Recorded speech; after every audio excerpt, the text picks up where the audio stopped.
Hey guys, it's Jesper, and this year I focused a lot on building one type of store which allowed massive scale for my dropshipping stores. As you guys can see, yesterday on this store, we did 8.9K in revenue and it keeps still printing. Even if we check today, we're already 2.3K up while I'm recording this video. And the same type of store I built in the UK market. And as you guys can see, we did 1.1 million GBP, which is 1.5 million USD. So I decided to go all in with this type of dropshipping store. And in today's video, I will explain exactly what kind of dropshipping store this is and how you can build it and how it should look like. So the biggest question that I always get is, Jesper, should I build a niche store or should I build a general store? And I will explain exactly what I do and how I'm structuring my stores to reach massive scale. So we have two types of store, right? A niche store and a general store. If you have been sleeping under a rock, these are just the two stores that you normally can build. One store is really specific into one niche. That's why it's named niche store. And the other one is a general store with all types of collections and all types of products. So an example here on the left is a niche store. It's in the German market. I believe he's active in multiple markets. And he even calls it Mr. Lamp. And he even has the country on there, Germany. So now we know this guy is selling lamps in Germany. And you can see on the store, it looks beautiful, right? It looks really, really good. We even have a Freedom Achiever member, Georgi, who is making 2.6K per day with this type of store and this type of collections, because someone was asking, like, Justin, is this home decor? Yes. And an e-commerce agency is doing the ads for him. And you can see that's crazy, right? A AOV of 219 euros and 2.6K in revenue with only $400 in ad spend, which is a ROAS of 7 now, which is insane, If you want to know how to do this, first link in the description. But on the right, we have a general store. And this is an example, like a general store that I found. They are selling outdoor lights. Let me get my pencil. They are selling outdoor lights, which is fine, but they're also selling beauty gadgets, okay, and they're selling now even Halloween collection. That's crazy, right? But this is all on one store, and you can see it has listed all of these products just on one store. This is even on the homepage, which is fine, So now what is better? What will achieve maximum scale and what am I actually doing? Well, the funny thing is I make a hybrid between these two, and I will show you exactly how. First, let's discuss the niche store approach, right? If you want to do a niche store approach, one of the trajectories that you have is that you find one niche with high search demand. So to be honest, this is where we teach people how to use only Google Ads for your dropshipping store. So this is why I speak a lot about this channel in Google Ads dropshipping, because we need to have search demand with Google Ads dropshipping, right? That's what we need. So we pick one niche with high search demand. Then the second thing that we do is that we pick a branded name that matches the niche. Like we saw Mr. Lamp, it matches the lamp niche, right? It matches that. Then we build a branded store that looks like an authority, that people think, hey, this is really a brand for lamps. I can buy nice lamps here, which makes sense. And then, of course, we're going to list products that match that niche, only lamps, which means we will have a smaller product catalog because we stick to the niche. We stick to lamps. We cannot add pet products or supplements or baby products. No, smaller product catalog, more focused into this niche, okay? And then what we do is we launch one campaign with all products in there. That's the strategy that we teach within Freedom Achievers. It's just an empty all product campaign for Google Ads, which will list all your products, but now it's only in one niche. So now actually it almost looks like you're only launching one collection, which is amazing, It's really focused. And then you confirm if the niche works by analyzing data. And that's it. After 14, 20 days, you see like, is this niche something for me? Do I need to tweak something? And that's it. So let's talk about the pros and the cons with this. So let's go first with the pros.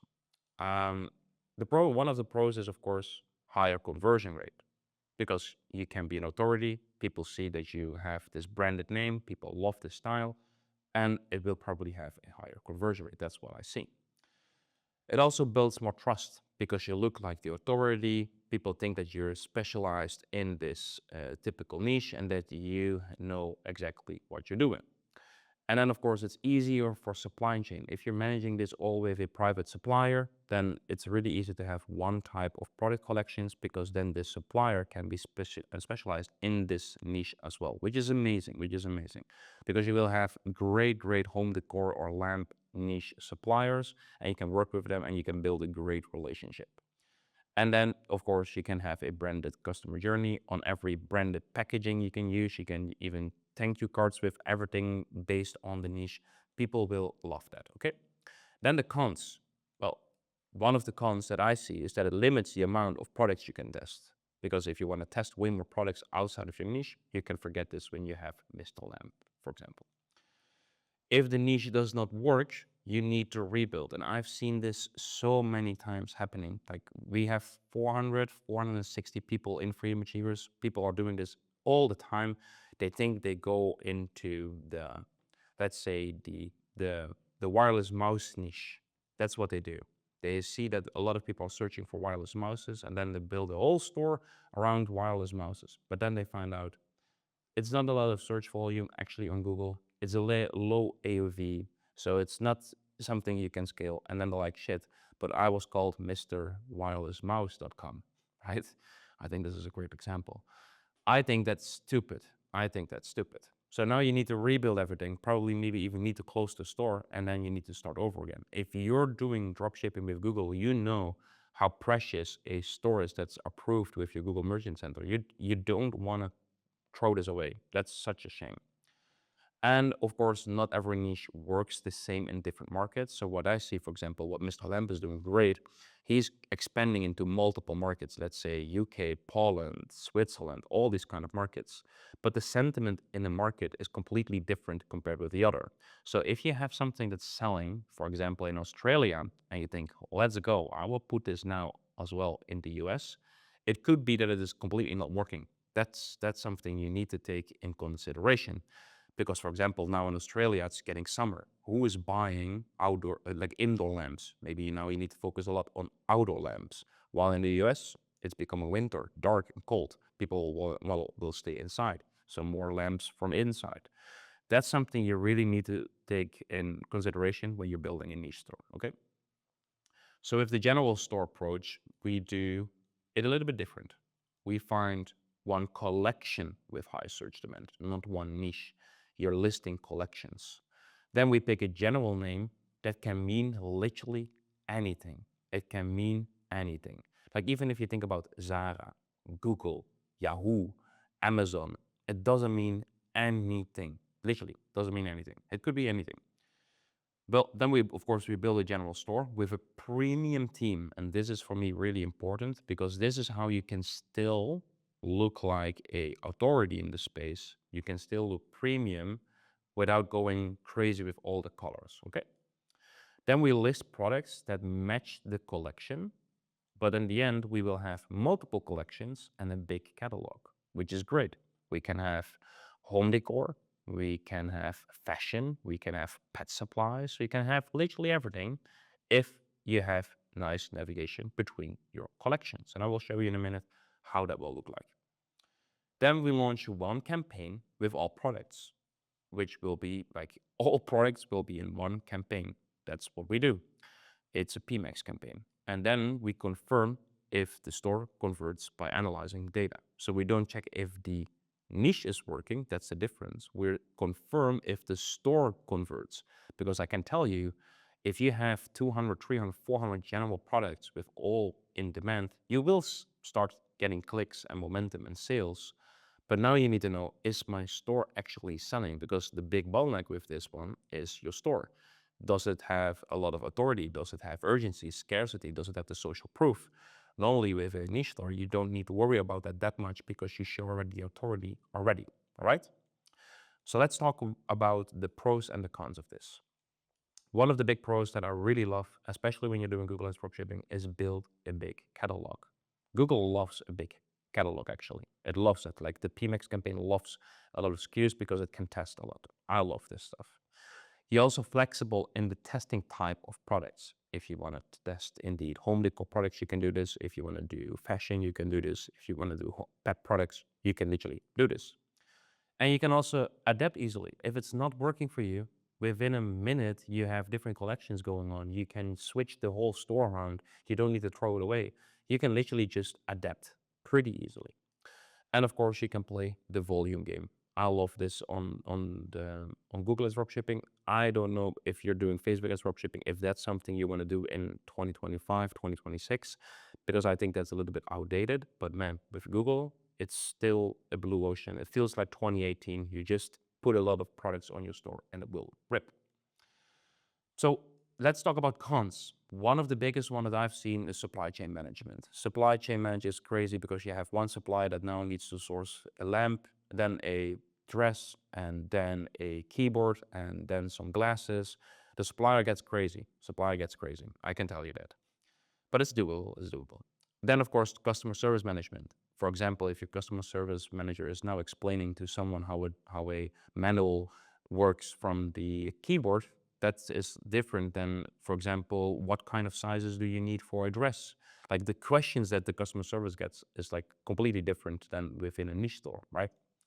And then, of course, we will see that you will have a lower conversion rate because you're all over the place. You feel like a general store, a discount store.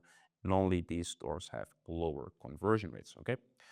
So what I do is actually I try to make a combination between these two. And maybe I will call this a kind of hybrid store. I will make sure that when I build a store, that my store name is very general, very brandable general. It can mean like Zara, for example. Sounds nice. The logo looks premium. The store looks premium. I use Prestige, I use Impulse or Palo Alto. These three are my favorite pay teams. And I build a beautiful looking store. But I go after one collection first. And I could say this will be my niche. So what I do is I add a niche in there that I know that will be selling very well. So let's think about now Q4 that I'm recording this video. Home decor actually is a really good one. Lamps is a really good one. I now know I'm gonna list 50 to 100 lamps first into my store, and then I will launch my campaigns and I will see what it does. And probably this will take off. This will work. Like this will work. And then slowly I start to add products that maybe match Q1. So for example, there is Valentine's Day in Q1, right? February. So maybe I'm gonna list gifts in there that people can give to each other when Valentine's Day is here. Or even with Christmas, I'm gonna list Christmas products. That's literally what I'm gonna do. And now I can make campaigns based on collections in my store. That's actually what I do. And that's exactly what I do with this store. And I've also done with this store. That's exactly what I explain in Freedom Achievers as well. First link in the description. So I will show you some examples. So this is a niche store, what I think is pretty limited. It's pretty limited. It's called Nuggy Dream. This is a German store I just found.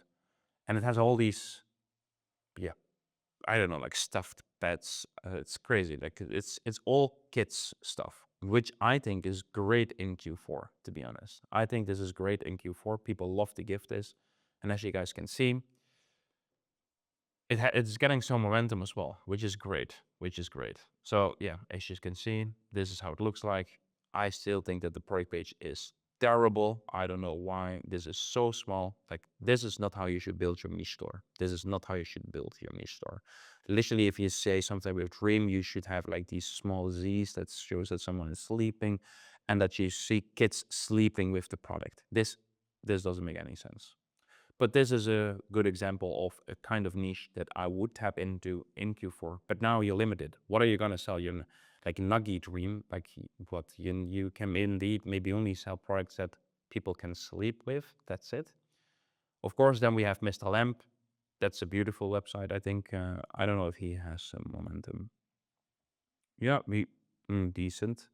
But you can see, looks really, really nice, looks really, really branded. I think this is great, looks great, prestige team, beautiful. This is how a team should look like. This is perfect. This is perfect. On the other hand, you have general stores. So this is one of the bigger ones as well in Germany. I don't know why I stay in Germany now these days, but I was doing some research. You guys can see him. He was doing what, 500K per month in revenue, which is insane. Pretty big. has a big catalog, almost 15K products, which is insane. But here you see it. They sell lamps, jewelry, even suits for men, women clothing, everything, like literally everything. But this is still a nice hybrid store. If you would land on this, you would still think, this looks clean. This looks clean. It still shows like a fashion store, but if you check the navigation menu, it has a shit ton of stuff. Like, look at this. Look at the collections of even fashion here. It's insane.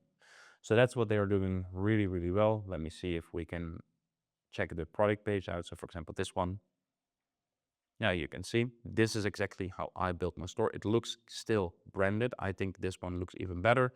It has the color swatches, it has the unique selling points, it has everything in there. And then indeed, this is also pretty good. You can literally make sure that your team or your products that are being recommended matches this product. So for example, this is a men product. In the first row, you can literally see already that other men products are being recommended as well, which is amazing. Another big one is this store. Let me see if they are doing some volume. They are doing some volume as well. And you can see, like on the homepage, you see something for discover the best in pain relief belts, pest repellers, and TV antennas. It's it's so funny that they're talking about TV antennas and they show a woman that has back pain. But then indeed you see like here, like medical grade at home infrared light therapy pad next to a antenna, next to electric battery cordless weed grass trimmer, which is crazy. But still, the landing pages look really nice. But this shows really a discount store, right? This screams a discount store. This green all over the place, this screams it. So they will have a lower conversion rate, but they will do more volume. That's what I know for fact. And this is exactly what I would do if you start out and you just think, let's test the waters a little bit. I think you can go the best way with this kind of stuff. This is what I would call a hybrid niche general store. That's what I would call it, because Cristalli doesn't mean anything. I still think it sounds a little bit like uh, jewelry stuff, but you can see they're doing 500K a month, 600K a month with all kinds of different products, which is amazing. So that's the type of store that I built, and that's the store probably what Georgi is building with this big win. As you guys can see, this is exactly what we teach people in the community. So if we check the wins here, for example, this is exactly what people are doing. Here, somewhat people are getting their first sales, like 3 in a row, which is amazing. Georgi is printing, that's amazing. Leonardo is printing with $131 dollars revenue with only $33 in ad spend. And even Karim, like he's making his first 1K day in 34 days, which is amazing, with an AOV of 114 pounds. So if you want to know and learn how to make money with Google Ads dropshipping, with the strategies that I just showed you with these kind of stores, first link is in the description. And if you're wondering, but Jesper, how do you find these products that are killing it with Google Ads dropshipping, then you should watch this video, because I go live into my product research methods that will make sure that you will find products that will rip. Thank you for watching and see you in the next one.